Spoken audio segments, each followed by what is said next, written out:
Speaking of going wrong, that is a great segue into the meat of this episode, which is NFL Week 2. Again, not a whole lot going on outside the NFL. Might as well keep talking about it. Plus, we got to keep track of all our teams and stuff.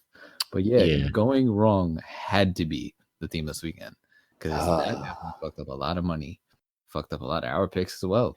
Because you got the injuries, like all that shit, man. Like that's injuries this week, huge. So that's the first thing I really want to talk about because outside of Nick Foles getting hurt in week 1, you got Big Ben getting hurt in his elbow, done for the season. Drew Brees tears a ligament in his thumb, got to get surgery, out for 6 weeks. It's just Sam Darnold getting mono. And honestly, the thing about the mono, which makes it worse, is that even when his symptoms subside, he's not going to be able to play for at least 4 weeks in total. Yeah. And then, again, that's at least. Because if you guys don't know, the thing about mono, if you're playing contact sports, is your spleen basically gets like enlarged and kind of swollen. So you're playing contact sports, it becomes very easy to rupture and you can die. So you don't really know. Ideally, it's like, yeah, around a month you're supposed to be back to normal. But you don't really know how long it's going to take for that to go down. And this is, it's the NFL. This is one thing you're not going to try and play with because that's someone's life for real, for real. But the real question is, who's going to sign Kaepernick? It better be. I would love it to be us. I mean, there's no, and I know it can't be because of, the Jets owner is the ambassador to Britain for the United States. I mean, it's ridiculous. Yeah.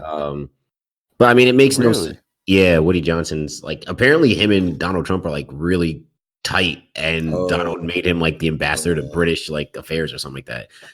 So his brother has been brother's been running the Jets. Racist owner can't relate. Well, that's the thing. My owner just hates AAU so much that he just won't he just won't sign any people from America. What do you call it? His brother Chris Johnson has been running it since Trump got elected. He's really been running the team, and I actually like Chris Johnson way more than Woody Johnson. But it's the most obvious thing because it seems like Trevor Siemian's going to be out for a while.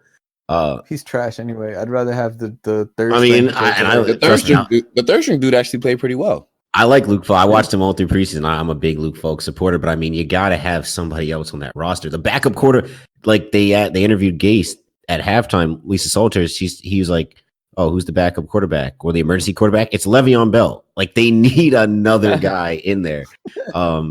I just don't understand why you couldn't take a flyer on him. Darnold's not going to be back to week 8, right? Hopefully. And the thing is with the Jets have this is the shit that's frustrating about nobody wanting to sign Kaepernick. And for all I know, it's Monday night right now. We might get breaking news this week and Cap gets signed. But the Jets, they have a decent roster. Outside of outside of the how decent we talking? I'm saying 8-8, 9-7 decent. We were talking in the beginning of the season. If you were drunk, you'd smash. Oh nah, not that. Nah. But to John's crazy example, no, he's right because if you look at the Jets as a whole, sober, they're only as good as what their starters are because they have absolutely zero depth on the roster. Yeah. That's why I said, a few weeks ago, they're a playoff team if everybody could magically stay healthy for all 16 weeks of the season. So 17 weeks of the season. We're already down to CJ. We're down CJ. We're down Quinnen. We're down Darnold. We're down Quincy Enunwa. Now we're down Trevor Siemian. Demaryius Thomas went down with the calf injury this game. The Jets are running on fumes right now. We signed a kicker off the street. He was working at some startup in Boston 2 weeks ago. I'll say this: if the offense outside of Le'Veon Bell wasn't so anemic tonight, I feel like the defense could have played better. But they were on defense for a majority of the game. They didn't convert a third down until the end of the second quarter. And even outside of that, y'all are down to y'all third string quarterback. Why not? Why can't a team take a chance with a roster that got from a football perspective? Yeah, there are so many teams that would need a Kaepernick, and if it was just about football, he would be signed. Yep. Well, yeah. It could never happen on the Jets, even though the locker room would accept him. Right. Mhm. That's what sucks because it's like you said about the ownership, but also you got a lot of the racist Yankee fans who are also Jet fans. It's unfortunate. Well, I think there's more giant Yankee fans. I think it's more Mets. But I it's Staten understand. Island. I understand what you're talking about. I mean, but that's the problem with this is they want to make the excuse of, oh, it would cause unriff in the locker room. No, it wouldn't. It would cause unriff with the fans. But it's crazy because they're only talking about maybe like 25-30% of the fan base. I'm sure if the Jets signed him today, right, or tomorrow, you'd have like your outliers of your MAGA fan base be upset. But I'm pretty sure the majority would be like, this is a smart football move because I'd rather have Colin Kaepernick than Luke Falk. No disrespect to Luke Falk, but he's in his second year in the league. Mm-hmm. But yeah, with the third string dude, JT, we don't even know if he's a serviceable quarterback or not to this point. And obviously, I get it; it's more than just football. And I know that when you sign Colin, it's attention that you don't necessarily want. But at the same time, it's like, what? It's New York. Yeah, it's New York. It's New York. But I think that this Jets team, they supposed to win some of these games. Like this game tonight, if Darnold was playing, this would have been a better game. If and JC they said they had 11-5 potential. Yikes! I'm just saying the Steelers could use Kaepernick right now. Even the Jaguars could use Kaepernick right now. And I know this is really just a shot in the dark, but I just always like to bring this conversation up. Just when it's like, damn, Kaepernick, I think he's 31 now, can still play at least to a serviceable point. And we saw that in his last year in San Francisco. But it is what it is. He could probably start in the Giants right now. Do it. But anyways, let me just quickly get into the Giants. Wait, real quick before you get into the Giants. What I will say though about the it's not. It has nothing to do with the Giants. Yeah. It's the Steelers, right? The only reason why I would say I wouldn't sign Cap if I was the Steelers is because they did draft Mason Rudolph to be the heir apparent to Ben Roethlisberger. Exactly, and it's kind of ironic how Ben in his statement today was like, "Yeah, I'll be a mentor to him," when literally a year before he was like, "I don't even know why they drafted him. I'm not going to talk to this dude." He probably gave him bad advice. Yeah, so I think that, and especially with Roethlisberger getting up there in age, they might. I mean, I know they traded for Minkah Fitzpatrick, but I think that if you read the tea leaves, they should really kind of just punt on this season, get the experience for Mason Rudolph, and just try and rebuild. I mean, their team is really young as it is. They got James Conner, who's young. This would have all made sense if they didn't trade. If they didn't sign the Section 1, but they also traded their 2020 pick for Minkah Fitzpatrick. Oh, that's right. So it's like you're going to take the season all for what? To not have a first-round draft pick. For all of that, they might as well have just traded for Jalen Ramsey, who and the Jaguars were asking for a first-round pick. Talking about some Minkah Fitzpatrick. He's good, don't get me wrong, but it just doesn't make sense to just punt on the season. They must think that they're better than what they are. And I feel like if Ben they do. If Ben was there, I think he could put him in position. The Steelers, they always do. Mike Tomlin hasn't had a losing season, so he's always going to think he can. And they're really not set up to, especially not now. So again, shout out to Jesse because my man said he had Juju on his fantasy team. It's slow. It's real slow. I advanced McDonald. I just traded him today. Yeah, that might getting all this. That might be it. Who's the dumbass who picked him up? Well, no, it was part of a package because. Okay. Yeah, it was part of a package. He needs tight end help, and I needed wide receiver. Well, for a young quarterback, tight end's gonna be his best friend. So. Well, that's why and I already have Kelsey, so I don't really. Yeah, but I mean with the Steelers, I don't know how I feel about the Steelers. But I like Juju, always have, but it's looking real slow, and Ben's just gonna keep trying to fight it. Like we had this conversation before. Ben's good. I don't think the Steelers. He's gonna go out sad, isn't he? Probably. Yeah. I don't think the Steelers. He's not gonna Even Joe Flacco was like, "Oh man, I got hurt. You know what? Lamar's doing well. I'll coach him for the sideline or whatever." Mm-hmm. Ben's the type to sit down with his beer on the sideline and be like, kid's fucking it up. When your quarterback has a dad bod, can't relate. Here you go. I feel like that's a lot of quarterbacks, though. Yeah, it definitely. Brady got a dad bod. It's mad quarterback to have. Hold on, TB12. Chill with that.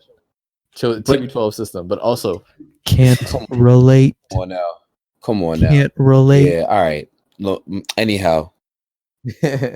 You'd be really upset if I just said, "Oh, it was just the Cardinals." But You know what? I wanted to save the best for last, John. But since you were talking about, Lamar Jackson, you can. No. We're good. Nope. We'll cover New York. No. Well, let's talk. Let's talk about. I insist. I'm Okay, let's do tossing it. the baton to you. You know what? I'm gonna catch it. Good. No pause. oh no. Yeah, we can't talk about Ravens. Lamar haters, he's the real deal. For people, I will say this though. Again, the Cardinals, they're playing better than people thought they did, and I still think they're going to keep getting better because now they actually have some hope. Like you're seeing the building blocks there. But remember, they tied that Lions team, and even though the Lions aren't that good, and you're like, for people who really know football, and they can be like, all right, it's the Lions. But if you sat here and it was the Ravens playing against the Lions today, no one would have went, oh, it's just the Lions. I think because they don't have that reputation. Well, I think the Lions are going to be decent this year. Again, and this is a team that played like shit for 3 quarters, and then ended up tying them. Yeah, almost beating them. Right. Yeah, definitely. I think a lot of people taking credit away from Arizona, saying that they're not a good team. But I don't think they're a great team, but I think they're definitely better than the Dolphins. That's much more of a test than playing against Miami.